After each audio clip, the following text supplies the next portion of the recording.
Reunited today with her horse, Red, Мэдisson Walllраф breathes easy. Aside from a little soot on Red's hindquarters, he's healthy, he's happy, he's running with other surviving horses because of his owner. In fact, 25 horses are alive today because of Мэдisson, who pulled them out of last night's raging barn fire at M&R Overlook Farms. I started off by just putting their halters on and pulling them out by twos, but then the fire started getting quicker, so I just started wrapping their ropes around their neck and just tying them around my arms and pulling them out.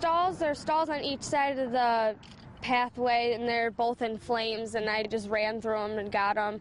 But there was horses trapped in the center in the arena, and the smoke was down to like about maybe 3 feet off the ground, and I was crawling through. Through all that, and with terrified horses jumping on top of one another and her, 4'10", 86-pound Мэдisson went into the building over and over until the ceiling began falling down. I got kicked in the shoulder by one of the horses in there, and I got knocked down a few times, but my adrenaline was like so high at the time that it didn't really like faze me. And this despite her stepfather's pleas not to go in. He says, "You can't go in," and she says, "I'm going in, I'm going to help them horses." Sadly, at least 16 horses didn't make it. 3 more are on the loose, despite rescue efforts with helicopters and thermal imaging. The search for the 3 was called off this morning in hopes the horses are alive and returned. We know they're out in the woods, we just don't know where.